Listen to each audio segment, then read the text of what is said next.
Hello everyone, welcome back to my channel. आज हम बात करेंगे रीट के प्रीवियस ईयर पेपर के बारे में और आज हम हिंदी की बात करेंगे। चलिए स्टार्ट करते हैं।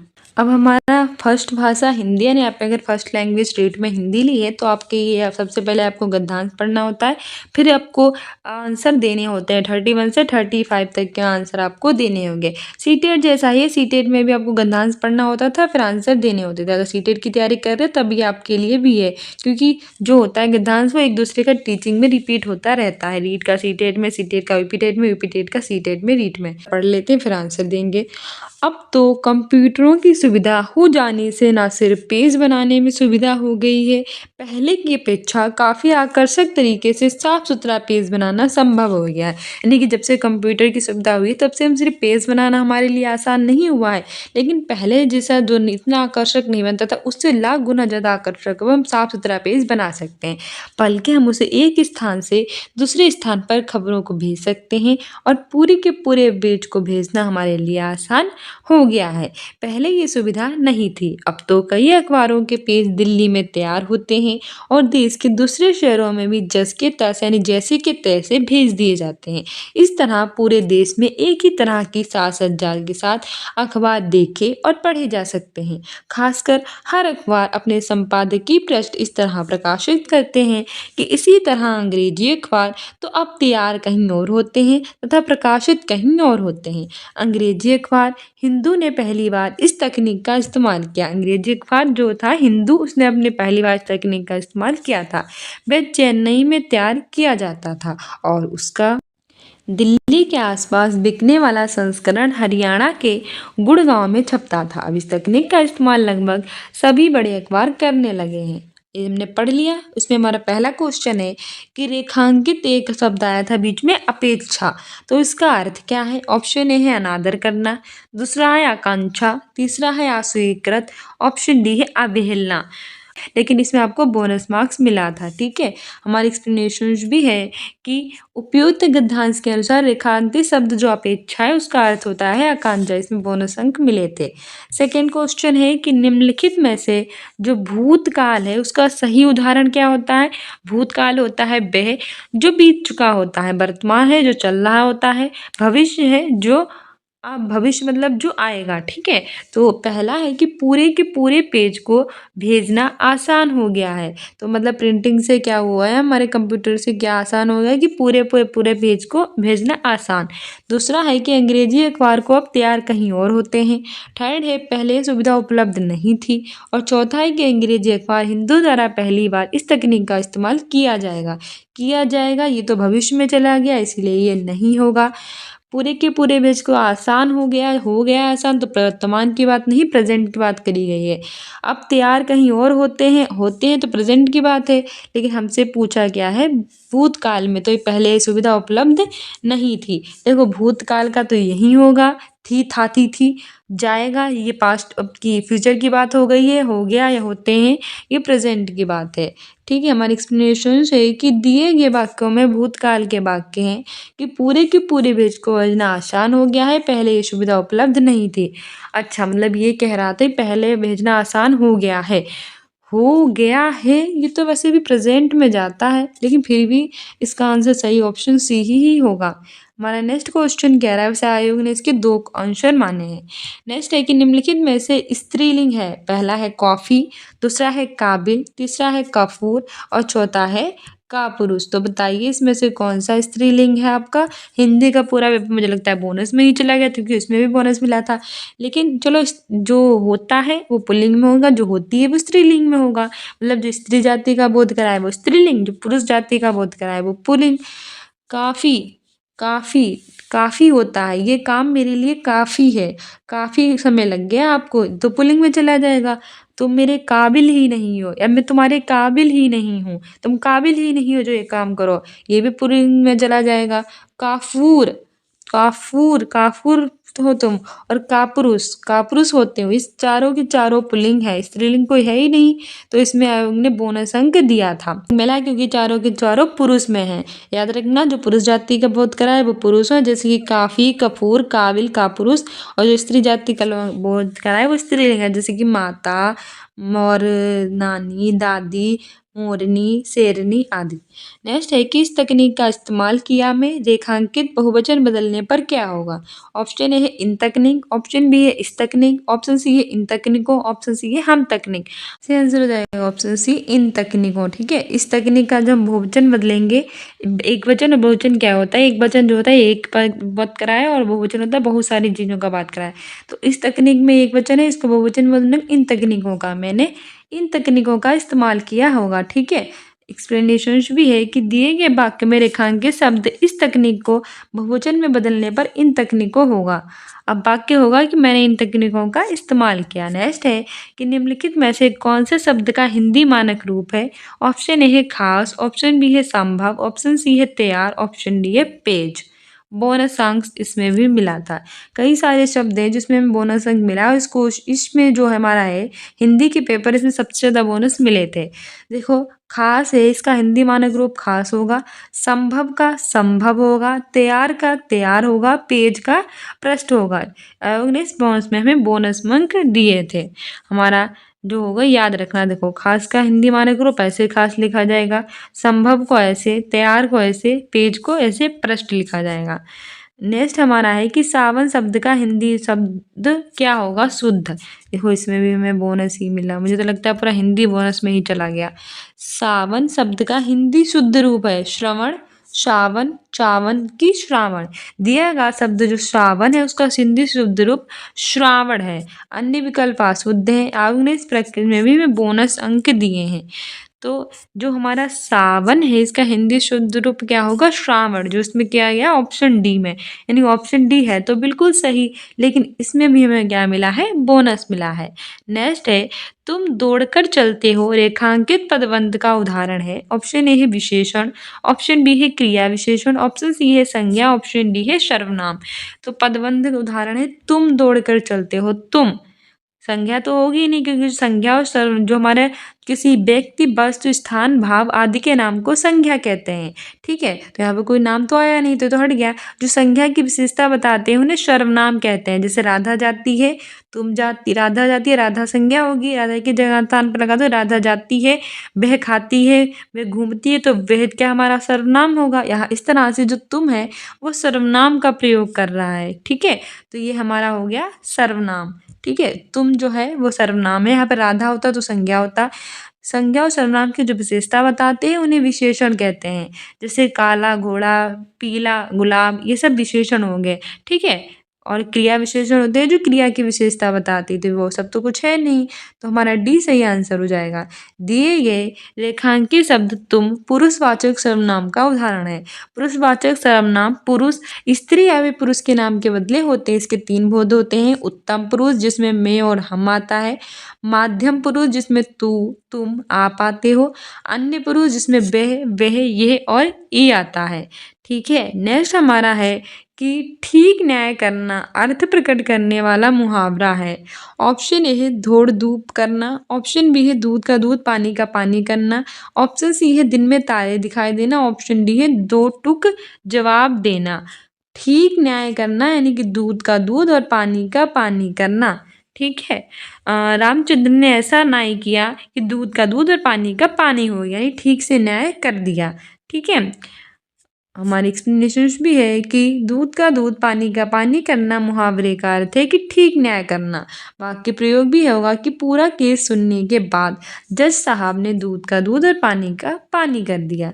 नेक्स्ट है कि घरेलू शत्रु प्रबल होता है का अर्थ अभिव्यंजित करने वाली उचित लोकोक्ति है।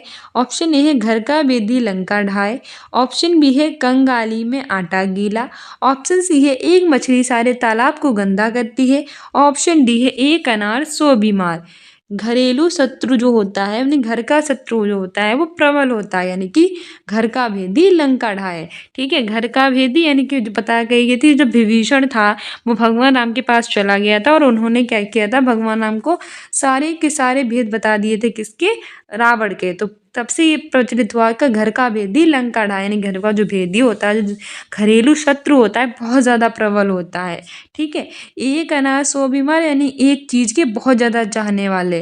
कंगाली में आटा गीला, यानी कि वैसे भी हम गरीब थे, उसमें और ज़्यादा गरीबी डाल देना। और एक मछली सारे तालाब को गंदा कर देती है, यानी कि जो एक नालायक व्यक्ति होता है वो पूरे के पूरे परिवार को क्या कर देता है, बेकार कर देता है। हमारी एक्सप्लेनेशन भी है कि घरेलू शत्रु प्रबल होता है, अर्थ अभिव्यंजित करने वाली लोकोक्ति है कि घर का भेदी लंका ढाए।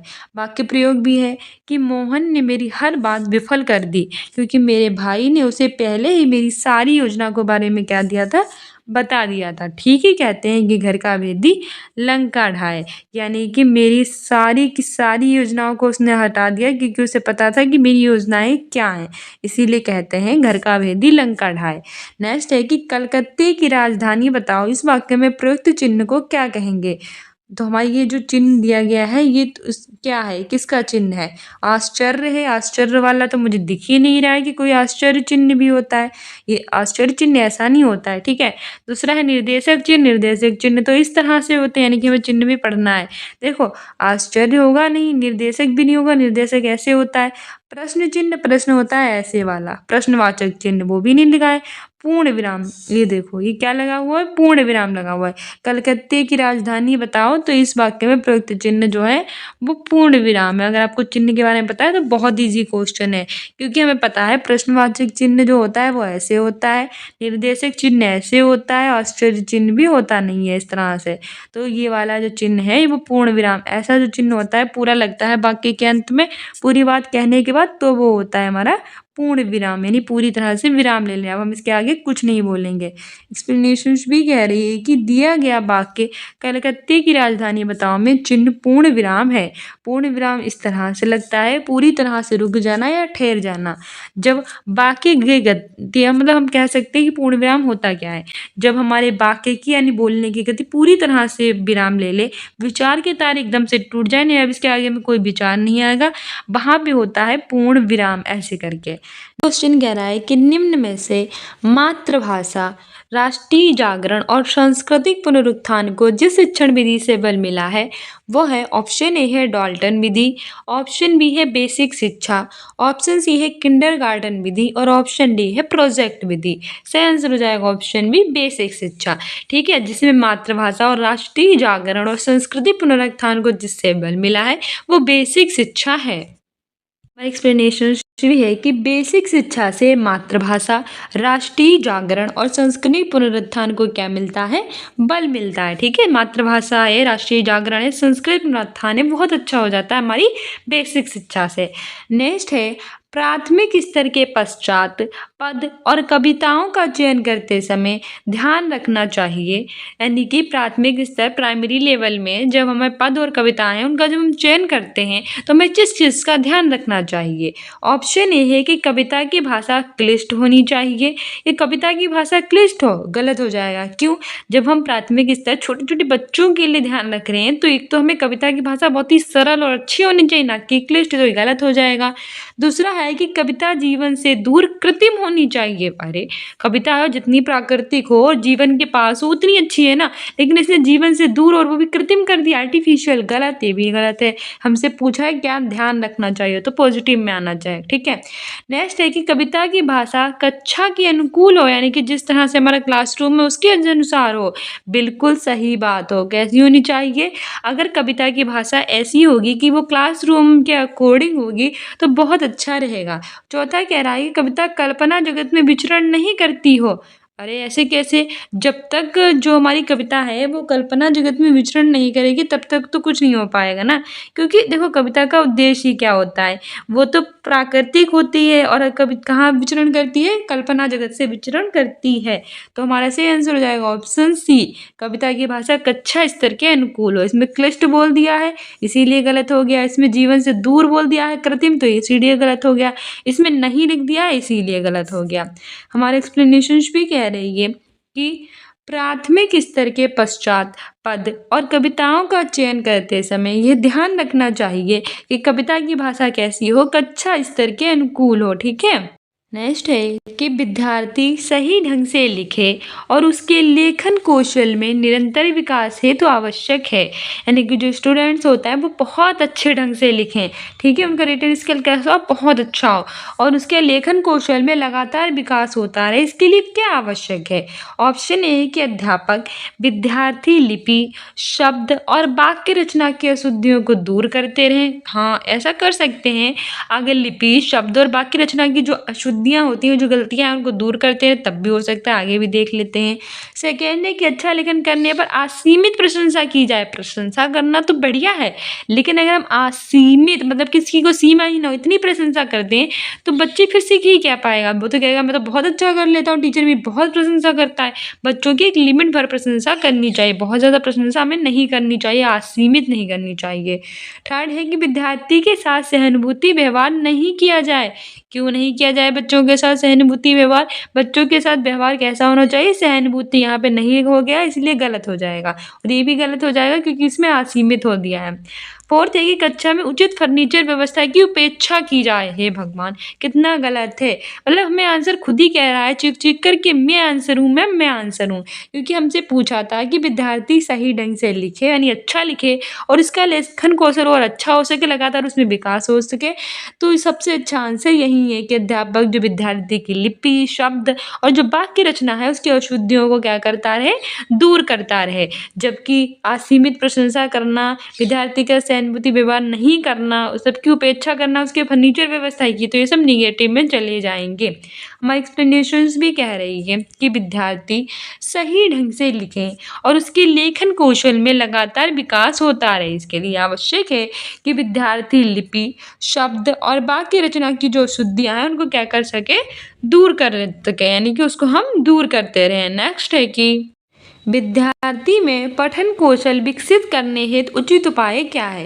यानी कि जो स्टूडेंट्स होते हैं उनमें हमें पठन कौशल विकसित करना है। एज ए टीचर आप बच्चों के अंदर पठन कौशल विकसित करना चाहते हैं, उसके अंदर ऐसी स्किल डेवलपमेंट करना चाहती हैं वो ज़्यादा से ज़्यादा पढ़े, तो हम क्या कर सकते हैं?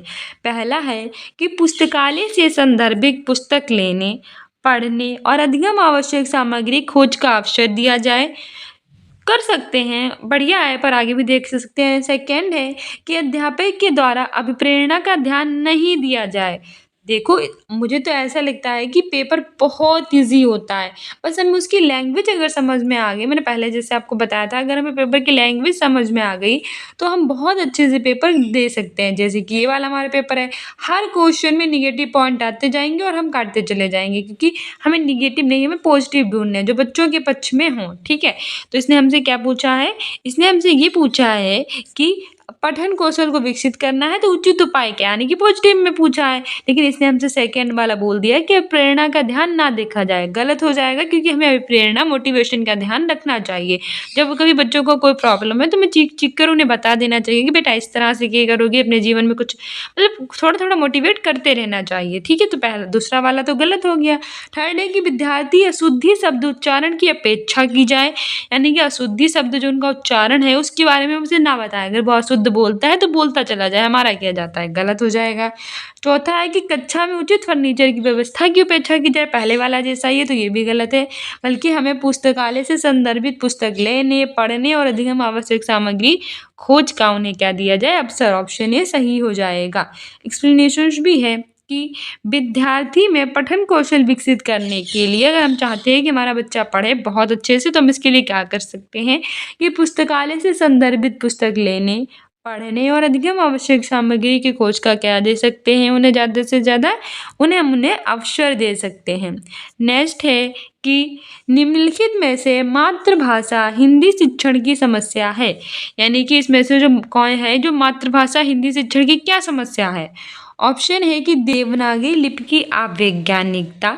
इसने हमसे देखो क्या पूछा, देखो इसमें थोड़ा ट्रिकी क्वेश्चन है। मातृभाषा हिंदी शिक्षण की समस्या है, यानी कि समस्या क्या है? अभी निगेटिव में पूछ रहा है, नहीं पॉजिटिव में नहीं पूछ रहा, हमसे पूछ रहा है कि निगेटिव क्या है, यानी कि समस्या क्या है। तो देवनागरी लिपि अवैज्ञानिकता है, वर्णों की अधिकता है, 12 खाड़ी का अभाव है और चौथा है कि हिंदी संस्कृत भाषा की वंशजा नहीं है। तो हमारा सही आंसर हो जाएगा ऑप्शन बी, वर्ण बहुत अधिक हैं, ये हिंदी शिक्षण की समस्या है मातृभाषा। हिंदी शिक्षण की क्या समस्या है कि वर्ण कैसे हैं, बहुत ज़्यादा है, वर्णों की अधिकता। एक्सप्लेनेशन भी है कि वर्णों की जो अधिकता है ये हिंदी शिक्षण की क्या है, समस्या। नेक्स्ट है कि निम्न में से भाषा शिक्षण पद्धति में सर्वोपरि स्थान है, यानी कि जो भाषा शिक्षण पद्धति है उसमें सर्वोपरि स्थान, सबसे ऊपर स्थान किसे दिया गया है। ऑप्शन ए है दैनंदिनी, ऑप्शन बी है पाठ्य पुस्तक, ऑप्शन सी है ग्रीन बोर्ड और ऑप्शन डी है झाड़न। से आंसर हो जाएगा ऑप्शन बी पाठ्य पुस्तक। भाषा शिक्षण पद्धति जो होती है, लैंग्वेज टीचिंग मेथड होता है, उसमें सबसे ऊपर स्थान पाठ्य पुस्तक को दिया गया है। ठीक है, हमारा एक्सप्लेनेशन भी है कि भाषा शिक्षण पद्धति में जो पाठ्य पुस्तक होती हैं इनका सर्वोपरि सबसे ऊंचा स्थान होता है। नेक्स्ट है कि निम्नलिखित में से एक विशेष प्रकार का, देखो आप देख रहे होंगे कि सीटें उसमें आपकी रीट की जो पैडागोजी होती है, रीट यानी Rajasthan result examination of teacher, इसकी पैडागोजी हिंदी की कुछ इस तरह से पूछी जाती है, थोड़ी ट्रिकी होती है, थोड़ा अगर अच्छे से करेंगे तो ये हमसे हो जाएगी। ठीक है, तो इस पर अच्छे से ध्यान देना। सीटेट की भी पैडागोजी कराते हैं ना, देखते हो तो देखा कीजिए। कह रहा है कि निम्नलिखित में से एक विशेष प्रकार का भाषा शिक्षण साधन है जिसका वर्तमान में विद्यालय शिक्षण में सर्वाधिक प्रयोग होने हेतु बल दिया जा रहा है। ऑप्शन ए है रेडियो, ऑप्शन बी है टेलीविजन, ऑप्शन सी है ओवरहेड प्रोजेक्ट, ऑप्शन डी है टेप रिकॉर्डर। से आंसर हो जाएगा ऑप्शन सी ओवरहेड प्रोजेक्टर। ठीक है, विशेष प्रकार का भाषा शिक्षण साधन ओवरहेड प्रोजेक्टर है, इसका वर्तमान में विद्यालय शिक्षण में सबसे ज़्यादा प्रयोग करने पर क्या दिया जा रहा है, बल दिया जा रहा है। ठीक है, ओवरहेड प्रोजेक्टर जो होता है एक विशेष प्रकार का भाषा शिक्षण साधन होता है जिसका वर्तमान में विद्यालय के शिक्षण में हम सबसे ज़्यादा प्रयोग करने पर बल देते हैं। प्रोजेक्ट कौन सा, ओवरहेड प्रोजेक्टर। नेक्स्ट हमारा क्वेश्चन कह रहा है कि भाषा शिक्षण के द्वारा विद्यार्थियों के जो भाषाई ज्ञान और कौशल तथा उनकी रुचियाँ और वृत्तियाँ होती हैं उसमें कितना विकास हुआ है, इनके सापेक्षिक जानकारी प्राप्त करने हेतु कौन से दो कार्य करने होते हैं। यानी कि भाषा शिक्षण के द्वारा लैंग्वेज टीचिंग, लैंग्वेज जो हमारा होता है टीचिंग, इसके द्वारा हम विद्यार्थियों के द्वारा भाषा ही ज्ञान कौशल उनकी रुचियाँ और तथा जो अभिवृत्तियाँ होती है उसमें कितना विकास हुआ है, मतलब पहले से कितना हो चुका है, इसकी हमें जानकारी प्राप्त करनी है। तो कौन से दो कार्य हमें करने होंगे। पहला है आवृत्ति और पुनरावृत्ति, दूसरा है कि स्थान परिवर्तन चिकित्सा, तीसरा है अस्पष्टता निवारण और चौथा है हमारा मापन कथा, यानी कि मापन और मापन द्वारा प्राप्त मापों की संख्या। तो सही आंसर हो जाएगा ऑप्शन डी मापन और मापन द्वारा प्राप्त मापों की संख्या। ठीक है, हमारी एक्सप्लेनेशन भी कह रही है कि भाषा शिक्षण के द्वारा विद्यार्थियों के भाषाई ज्ञान और कौशल तथा उनकी रुचियों और वृत्तियों में कितना विकास हुआ है इसकी सापेक्षिक जानकारी प्राप्त करने के लिए दो कार्य मापन और मापन द्वारा प्राप्त मापों की व्याख्या करने होते हैं। नेक्स्ट है कि भाषा शिक्षण के क्षेत्र में मापन की सर्वाधिक प्रयोग में ली जाने वाली विधि का नाम है, यानी भाषा शिक्षण के क्षेत्र में हम मापन की सबसे ज़्यादा प्रयोग में लाई जाने वाली विधि है उसको हम प्रयोग करते हैं, सबसे ज़्यादा वो कौन सी है। पहली है निदानात्मक, दूसरी है परीक्षा विधि, तीसरी है योग्यता परीक्षा और चौथी है भावनात्मक इमोशनल। तो सही आंसर हो जाएगा ऑप्शन बी परीक्षा विधि। ठीक है, भाषा शिक्षण के क्षेत्र में मापने की सबसे ज़्यादा विधि जो प्रयोग में लाई जाती है वो परीक्षा विधि है। हमारी एक्सप्लेनेशन भी है कि भाषा शिक्षण के क्षेत्र में मापन की सबसे ज़्यादा प्रयोग में लाई जाने वाली विधि का नाम परीक्षा विधि है। नेक्स्ट कह रहा है कि यदि विद्यार्थी कुसमायोजन से बच रहे हों तो पढ़ने की ओर उनकी रुचि वृद्धि हो रही हो और उनके व्यवहार में यथा परिवर्तन हो रहा है तो निम्नलिखित शिक्षण कारागार समझना चाहिए। पहला है क्रियात्मक अनुसंधान, दूसरा है उपचारात्मक शिक्षण, तीसरा है इकाई पाठ योजना का अभाव, चौथा है विद्यालय निर्माण समिति। सही आंसर हो जाएगा ऑप्शन बी उपचारात्मक शिक्षण। एक विद्यार्थी जो है वो कुसमायोजन से बच रहा है, पढ़ने की और उसकी रुचि में क्या हो रही है वृद्धि, उनके व्यवहार में यथा परिवर्तन हो रहा है, मतलब लगातार परिवर्तन चले जा रहे हैं। तो ये शिक्षण कारागार किसको समझना चाहिए, उपचारात्मक शिक्षण। ठीक है, हमारी एक्सप्लेनेशन भी है कि यदि विद्यार्थी कुसमायोजन से बच रहा हो, पढ़ने की और उनकी रुचि में वृद्धि हो रही है और उनके व्यवहार में यथा परिवर्तन हो रहे हैं, तो उपचारात्मक शिक्षण समझना चाहिए। तो हमारे पेडागोजी के क्वेश्चन जो होते हैं वो निपट गए हैं और अब हमारे फिर से गद्यांश आ गया है। पहले वाले में काव्यांश था, अब की ये गद्यांश है, तो जो इसको पढ़ लो। शायद वो भी गद्यांश था, ये भी गद्यांश है, इसको पढ़ना है। 51 से 60 तक में उत्तर देने हैं। हमारा गद्यांश है। देखो सीटेड और रीड में कुछ यही डिफरेंस होता है, उसमें स्टार्टिंग में ही गद्यांश और काव्यांश पूछ लेता है, इसमें आपका पहले पूछना है और लास्ट में पूछ रहा है। तो हमारा ये कह रहा है क्वेश्चन कि खुशी बांटने से बढ़ती है। गद्यांश है कि खुशियाँ जो है वो बांटने से क्या होती हैं, बढ़ती हैं, और दुख कहने से कम हो जाता है। दैनंदिनी कार्यकलापों में सुख और दुख की जो अनुभूति होती है वे अनायास अनायास मतलब अचानक ही व्यस्त हो जाती है। बीमारी के समय हमारे मुंह से हे राम की ध्वनि या दुख की अवस्था में कई बार ओम मान निकल पड़ता है। इस तरह ओ मान, ये वो वाला उई मान ये यो माँ है, ठीक है, मतलब तुम गाना गाने लगो। इस तरह के अनेक ध्वनि संकेतों की सहायता से हम अपने विचारों को व्यक्त करने के लिए भाषा का सहारा लेते हैं। ये तो हुई मौखिक अभिव्यक्ति की बात। अब लिखित अभिव्यक्ति के लिए हमें चाहिए कि विचारों को क्रमबद्धता देकर हम भावों के अनुकूल भाषा का क्या करें, प्रयोग शुद्ध स्वाभाविक और स्पष्ट लिखने का प्रयास करें। कई बार ऐसा होता है कि हम सोचते तो बहुत हैं मगर ठीक से लिख नहीं पाते। इसके लिए सबसे पहले किसी भी विषय पर हमें एकाग्र भाव मतलब एकांत में सोचना चाहिए। हमें एकाग्र भाव से कॉन्सेंट्रेशन के साथ चिंतन मनन की जरूरत है। फिर भी चिंतन जब हमारे दिमाग में परिपक्व हो जाता है तब विचारों के अनुकूल शब्दों का हम चुनाव करते हैं और भाषा के सहारे लिखा जाता है। हमारा क्वेश्चन है कि रेखांकित जो दैनंदिनी शब्द है वो रूप क्या है। ऑप्शन ए अव्यय है, ऑप्शन बी है सर्वनाम है, ऑप्शन सी है पुल्लिंग है और ऑप्शन डी है विशेषण है। सही आंसर हो जाएगा ऑप्शन डी विशेषण। ठीक है, जो संज्ञा की विशेषता बताते हैं उन्हें सर्वनाम कहते हैं, जो संज्ञा और सर्वनाम की विशेषता बताते हैं उन्हें विशेषण कहते हैं। ठीक है, और पुल्लिंग जो होते हैं वो पुरुष जाति के बारे में बताते हैं, स्त्रीलिंग स्त्री जाति के बारे में बताते हैं। और ये हमारा जो दैनंदिनी शब्द है ये क्या है, विशेषण है। ठीक है, ऑप्शन डी सही हो जाएगा। हमारे एक्सप्लेनेशन भी है कि उपयुक्त गद्यांश के अनुसार रेखांकित शब्द जो दैनंदिनी है ये विशेषण शब्द है। इसका विशेष जो होगा वो दैनंदिन होगा। क्या होगा, दैनंदिन। नेक्स्ट है कि अनुकूल का विलोम क्या होगा। विलोम मतलब होता है उल्टा। तो हमसे पूछ रहा है कि अनुकूल का विलोम यानी कि अनुकूल का उल्टा क्या होगा। ऑप्शन ए है प्रतिकूल, बहुत ईजी है। ऑप्शन बी है विप्रयास, ऑप्शन सी है विनिहित, ऑप्शन डी है अनुकूलन। सही आंसर हो जाएगा ऑप्शन है प्रतिकूल। अनुकूल का जो विलोम है वो प्रतिकूल होगा। एक्सप्लेनेशन है कि अनुकूल का विलोम प्रतिकूल है, बाकी संगत नहीं है। नेक्स्ट हमारा है कि चिंतन शब्द का संधि विच्छेद क्या है। इसमें देखो बोनस मिला है तो मैंने एक साथ आपको बता दिया कि जो इसमें है, इसमें हमारा चिंतन शब्द का संधि विच्छेद पूछा था तो इसमें हमें बोनस मार्क मिला था क्योंकि चिंतन का संधि विच्छेद चिम प्लस तन होगा। क्या होगा, चिम प्लस तन। इसमें व्यंजन संधि ऑप्शन भी सही है, चिम प्लस तन बराबर चिंतन, लेकिन इसमें बोनस अंक हमें प्रदान किया गया था।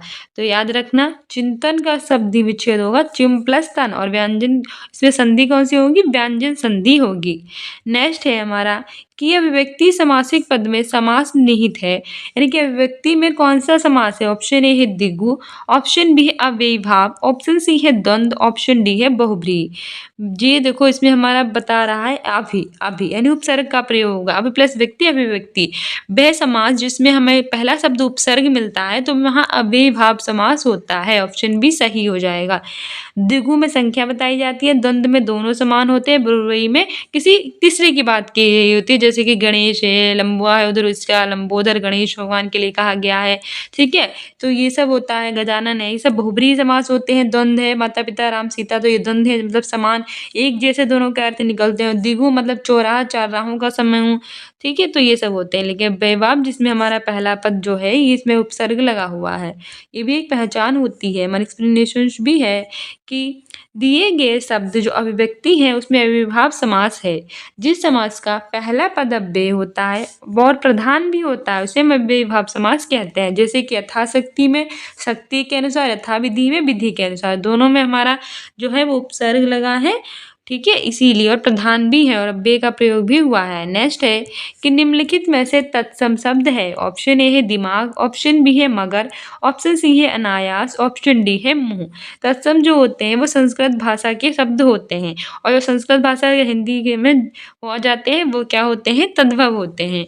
तो मुंह ये तो हमारा तद्भव शब्द है, सही आंसर हो जाएगा ऑप्शन सी हमारा अनायास। ठीक है, अनायास यानी कि जो अचानक है ये हमारा कैसा है, तत्सम शब्द है। हमारे एक्सप्लेनेशंस भी है कि दिए गए अनायास तत्सम शब्द है जबकि अन्य विकल्प तद्भव है। नेक्स्ट है बीमार शब्द के सही पर्यायवाची। पर्यायवाची मतलब एक जैसे अर्थ देने वाले। वे शब्द जो किसी भी शब्द का एक जैसा अर्थ देते हैं वो हमारे कहलाते हैं पर्यायवाची। ऑप्शन ए है मनोदशा, रुग्ण और हमारा क्या है, उपशमन है। सेकेंड हमारे पास क्या है, सेकेंड हमारे पास है अस्वस्थ, रुग्ण और व्याधिग्रस्त। कौन सा हमारा है, अस्वस्थ, रुग्ण और व्याधिग्रस्त। थर्ड हमारे पास है आधि, व्याधिग्रस्त, आदिग्रस्त और चौथा है आसक्त, रोगग्रस्त, रोगयुक्त। तो बताइए कौन सा बीमार का है पर्यायवाची, अस्वस्थ है, लोग कहते हैं तुम अस्वस्थ हो, रुग्ण हो और व्याधिग्रस्त हो। ठीक है, ऑप्शन बी सही हो जाएगा। मनोदशा ये तो अलग हो जाता है इसमें, और रोगयुक्त तो क्रोध वाला हो जाता है और ये सब तो होगा नहीं, तो सही आंसर ऑप्शन बी हो जाएगा, स्वस्थ, रुग्ण और व्याधिग्रस्त। एक्सप्लेनेशन भी है कि दिए गए शब्द बीमारी के पर्यायवाची हैं, अस्वस्थ, रुग्ण और व्याधिग्रस्त। नेक्स्ट है कि निम्न में से वर्तनी की दृष्टि से शुद्ध शब्द हैं। ऑप्शन ए है कनिष्ठ, ऑप्शन बी है स्पष्ट, ऑप्शन सी है गरिष्ठ, ऑप्शन डी है वरिष्ठ। तो शुद्ध पूछा है तो स्पष्ट सही हो जाएगा वर्तनी की दृष्टि से, बिल्कुल शुद्ध रूप है स्पष्ट। बाकी हमारे जो है वो असंगत हैं। क्यों असंगत है जरा देख लेते हैं। कह रहा है कि स्पष्ट वर्तनी की दृष्टि से शुद्ध शब्द है। कनिष्ठ को हम इस तरह से लिखेंगे कनिष्ठ, ठीक है, कनिष्ठ ऐसे लिखा जाता है। गरिष्ठ में भी ऐसे करके ठा लगेगा और वरिष्ठ में भी ऐसे ठा लगेगा। इसमें देखो लगा नहीं, इसलिए ये अशुद्ध रूप है। ठीक है, नेक्स्ट टाइम के लिए याद रखना। नेक्स्ट है अपने विचारों को प्रकट करने के लिए जिस माध्यम का सहारा लेते हैं उसे कहते हैं। ऑप्शन ए है ध्वनि समय, ऑप्शन बी है वर्णमाला, ऑप्शन सी है भाषा, ऑप्शन डी है भावानुकूलित। सही आंसर हो जाएगा ऑप्शन सी भाषा। हमारे जो विचार होते हैं, जो थॉट्स होते हैं, उनको हमें प्रकट करना है, एक्सप्रेस करना है, तो हम जिस माध्यम का प्रयोग करेंगे उसे भाषा यानी कि लैंग्वेज कहेंगे।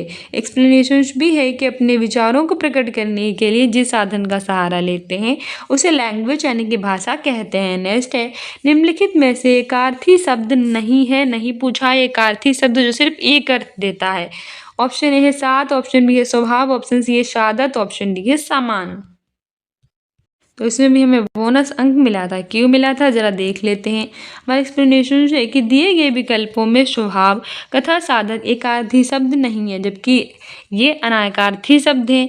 जिन शब्दों का अर्थ एक ही होता है उसे हम एकार्थी कहते हैं, जैसे कि 7 हैं, 6 से एक अधिक, समान, एक लाल सी बड़ी मछली। अनेकार्थी होते हैं स्वभाव में आदत, प्रकृति, चरित्र और मनोदशा। साधक में प्रभु, श्रेष्ठ, जन, बुजुर्ग लोग। ठीक है, इस तरह से इसमें बोनस अंक मिला था। हमारा लास्ट क्वेश्चन कह रहा है कि बीमारी के समय हमारे मुंह से हे राम की ध्वनिया दुख की अवस्था में कई बार, तो अभी ऐसा आया था, ओमा निकल पड़ता है। तो रेखांकित शब्द क्या है, इसमें रेखांकित शब्द पूछा है। तो ऑप्शन ए है जातिवाचक है, ये वाला ओमा, ऑप्शन बी है अव्यय है, ऑप्शन सी है पदार्थवाचक है, ऑप्शन डी व्यक्तिवाचक। सही आंसर हो जाएगा हमारा ऑप्शन बी अव्यय है। ठीक है, जातिवाचक संज्ञा वे होती है जाति के बारे में बोध कराती है। जो हमारा पदार्थवाचक होती है उसे द्रव्यवाचक भी कहते हैं। व्यक्तिवाचक जो व्यक्तियों के बारे में बताती है। लेकिन ओ माँ जो है वो हमारा क्या है, विस्मयदिबोधक अव्यय है। इसमें हर्ष, शोक आदि के भाव सूचित हो रहे हैं। हाय अब मैं क्या करूं, ऐसे जो होते हैं विस्मयदिबोधक होते हैं। ठीक है, सो हमारा सी-टेट का ये हिंदी का पेपर हो गया। सो डियर स्टूडेंट्स, ये था हमारा हिंदी का प्रीवियस ईयर का पेपर। कैसे सब्जेक्टिव क्वेश्चन पूछे जाते हैं और कैसे पेडागोजी के 15 क्या पूछता है। अगर आपने अभी तक हमारे टेलीग्राम पे होम एजुकेशन के नाम से ना फॉलो किया तो प्लीज़ कर लीजिए, क्योंकि उसमें हम आपको सी-टेट के, रीट के, यूपी-टेट के सारे प्रीवियस ईयर लेकर आते हैं और जो आपके रीट में प्रीवियस ईयर में पूछे गए थे इंपॉर्टेंट क्विज़ेस वो भी लेकर आते हैं, तो उसको भी आपको अगर जानना है तो फॉलो कर लीजिए। सारे प्रीवियस ईयर हम जल्द ही लेकर आएँगे, आपका पेपर होने से पहले हम सारे करवा देंगे, ठीक है? So don't forget to subscribe our channel. CDP का हमने ऑलरेडी करा रखा, ना देखा हो तो प्लेलिस्ट में जाकर देख लीजिए। थैंक यू, मिलते हैं नेक्स्ट वीडियो में।